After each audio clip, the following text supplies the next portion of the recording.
Hi hello నమస్తే and welcome to cricket kick of. Guys, మన పెద్దోళ్ళు చెప్తారు కదా, లైఫ్ అందరికీ ఒక సెకండ్ ఛాన్స్ ఇస్తుంది అని. 19 నవంబర్ 2023 ఈరోజు ప్రతి ఇండియన్ క్రికెట్ ఫ్యాన్కి ఒక పీడకల. వరల్డ్ కప్ ఫైనల్లో ఇండియా ఆస్ట్రేలియా చేతిలో ఓడిపోయింది. ఆ రోజు ప్రతి ఒక్క ఇండియన్ ఫ్యాన్ గుండెలు పగిలేలా ఏడ్చాడు. బట్ లైఫ్ మనకి ఇంకొక ఛాన్స్ ఇచ్చింది. ఛాంపియన్స్ ట్రోఫీ సెమీఫైనల్లో అదే ఆస్ట్రేలియాని మనం కొట్టాం, గెలిచాం అండ్ ఫైనల్లో అడుగుపెట్టాం. నార్మల్లీ ఇండియా ఎప్పుడు గెలిచినా, ఏ మ్యాచ్ గెలిచినా చాలా ఆనందంగా ఉంటుంది.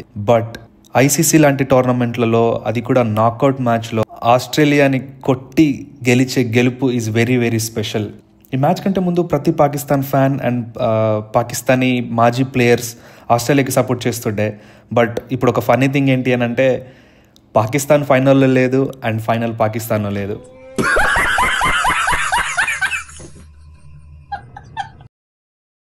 యూజువలీ మనం ఆస్ట్రేలియాని లీగ్ మ్యాచెస్లో చాలా ఆరామ్సే కొట్టేస్తాం, ఆరామ్సే గెలిచేస్తాం. బట్ నాకౌట్కి వచ్చేస్తే ఏమవుతుందో తెలియదు. బట్ ఆస్ట్రేలియా మన చేతికి ఎప్పుడు చిక్కదు. 2015 వరల్డ్ కప్ సెమీఫైనల్లో ఆస్ట్రేలియాతో ఓడిపోయాం. 2023 టెస్ట్ వరల్డ్ ఛాంపియన్షిప్ ఫైనల్లో ఆస్ట్రేలియాతో ఓడిపోయాం. అండ్ 2023 వరల్డ్ కప్ ఫైనల్లో మళ్ళీ ఆస్ట్రేలియాతో ఓడిపోయాం. But after 14 years history repeat కానివ్వకుండా కొత్త హిస్టరీ రాసాం. ఇంకా మ్యాచ్ విషయానికి వస్తే, టాస్ గెలిచి ఆస్ట్రేలియా బ్యాటింగ్ తీసుకోగానే మళ్ళీ ఏదో దారుణం జరగబోతుంది అనిపించింది. ఎందుకంటే దుబాయ్ లాంటి పిచ్ మీద చేజింగ్ చేసి గెలవడం చాలా కష్టం. అండ్ దానికి తోడు కొన్ని క్యాచ్ డ్రాప్స్ తర్వాత హెడ్ కొట్టుడు చూసి మళ్ళీ హెడ్ ఎక్ తప్పదా అనుకున్నాం. బట్ పవన్ కళ్యాణ్ లైఫ్లోకి హరీష్ శంకర్ వచ్చినట్టు వచ్చాడు మన గబ్బర్ సింగ్ వరుణ్ చక్రవర్తి. వచ్చి రాగానే హెడ్ని అవుట్ చేసి ఇండియాకి బ్రేక్ త్రూ అందించాడు. బట్ అప్పటికీ కహాని ఖతం అవ్వలేదు. స్మిత్ క్రీజ్లో పాతుకొని పోయాడు. లాబుషాన్తో కలిసి ఇన్నింగ్స్ బిల్డ్ చేయడం మొదలుపెట్టాడు. ఒక టైంలో అలెక్స్ క్యారీ అండ్ స్మిత్ ఆడుతున్న తీరు చూసి 300 స్కోర్స్ ఖాయంలా కనిపించింది. బట్ షమీ వచ్చి స్మిత్ని బౌల్డ్ చేసి ఆస్ట్రేలియా బండికి బ్రేకులు వేశాడు. ఇంకా ఈ మ్యాచ్లో ఇండియా గెలవడానికి and also champions trophy tournament మొత్తంలో ఇండియాను ఫైనల్లో తీసుకెళ్లి పెట్టిన కొంతమంది ప్లేయర్స్ గురించి మాట్లాడుకుందాం. Virat Kohli, the chase master. He does it once again. Target ఎంత పెద్దదైనా, టీం ఎలాంటి సిచ్యువేషన్లో ఉన్నా విరాట్ క్రీజ్లో ఉంటే మ్యాచ్ మనదే అనే భరోసా ఉంటుంది.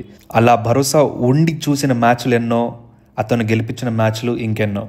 గిల్ రోహిత్ వికెట్ పడ్డాక శ్రేయస్తో కలిసి ఆ ఇన్నింగ్స్ బిల్డ్ చేసిన తీరు బెస్ట్ అభ్యహ.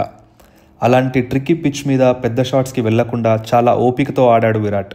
అలాంటి సిచ్యువేషన్లో వికెట్ పడితే టీం ఎంత డిఫికల్ట్ సిచ్యువేషన్లో పడుతుందో అని ఇన్నింగ్స్ మొత్తం ఒక్క 6 కూడా ఆడకుండా కేవలం 5 4స్తో 56 సింగిల్స్ తీశాడు బాస్. అంత మంచిగా ఆడిన విరాట్ కోహ్లీకి తన సెంచరీ రాకపోవడం కొంచెం డిసప్పాయింట్మెంటే. బట్ ఇండియాని గెలుపుకి దగ్గరలో పెట్టి అవుట్ అయ్యాడు అండ్ తన కెరియర్లో ఇంకొక బెస్ట్ ఇన్నింగ్స్ యాడ్ చేసుకున్నాడు. ఒక ట్రివియా ఏంటి అంటే, విరాట్ కోహ్లీ ఇప్పటి వరకు ఆడిన 3 ఛాంపియన్స్ ట్రోఫీ సెమీఫైనల్లోనూ 50 కొట్టాడు. అండ్ అవన్నీ చేజింగ్ చేస్తూ రావడం ఒక విశేషం.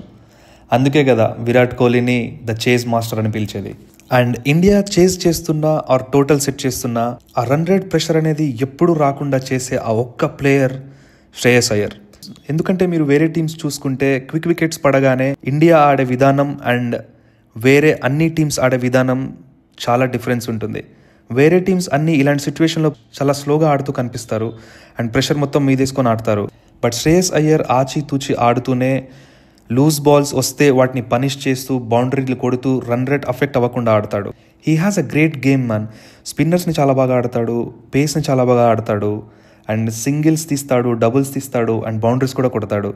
అండ్ నాట్ జస్ట్ దట్, అదంతా చాలా కన్సిస్టెన్సీతో చేస్తాడు. సో ఇదంతా చూసుకుంటే he is the perfect number 4 after Yuvraj Singh అని చెప్పొచ్చు. ఇండియా ఎప్పటి నుంచో ఆ నంబర్ 4 బ్యాట్స్మెన్ని భర్తీ చేయడం కోసం చాలా కష్టపడింది, చాలా ప్లేయర్స్ని ట్రై చేసింది. But everybody got failed. But this guy Shreyas Iyer, he is the perfect number 4 batter after Yuvraj sing for India. 2023 world cup final తర్వాత అసలు అందరికంటే ఎక్కువగా ట్రోల్ అయిన ప్లేయర్ ఎవడైనా ఉన్నాడు అంటే అది మన KL Rahul. He's continuously proving himself. But I don't know why somehow he's getting trolled again and again. పాపం బ్రో మన కేఎల్. ఇండియాకి ఎలాంటి సిచ్యువేషన్ వచ్చినా, ఎలాంటి ప్రాబ్లం వచ్చినా, ఎలాంటి ఇష్యూ వచ్చినా అందరికంటే ముందుండేవాడు కేఎల్ రాహుల్. ఇండియాకి ఓపెనర్ లేడా, కేఎల్ ఉన్నాడు.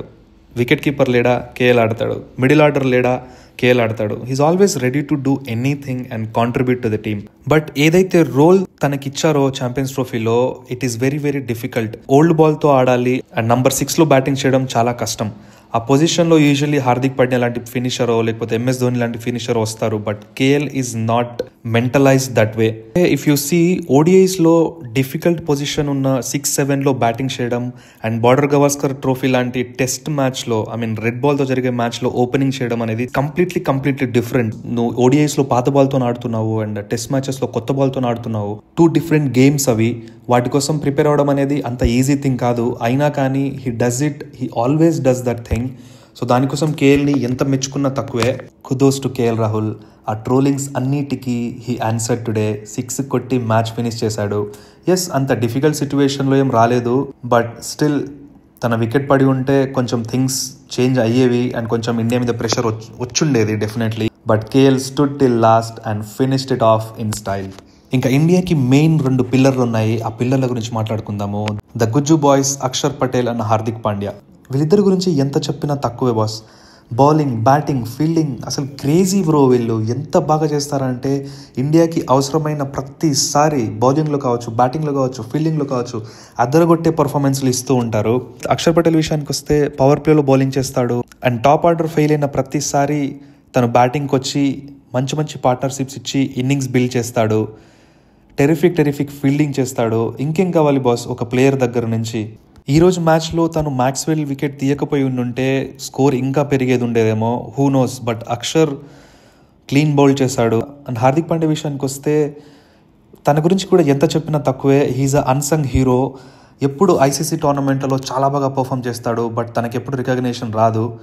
But he always does it. ఆ కసితో ఆడతాడు అండ్ డిఫికల్ట్ సిచ్యువేషన్లో బ్యాటింగ్కి వస్తాడు అండ్ మ్యాచ్ స్వరూపాన్ని మార్చేస్తాడు. ఆడమ్ జాంపాకి ఇంకొక 2 రోజులు నిద్ర లేకుండా చేశాడు. అంత పెద్ద 6 కొట్టాడు.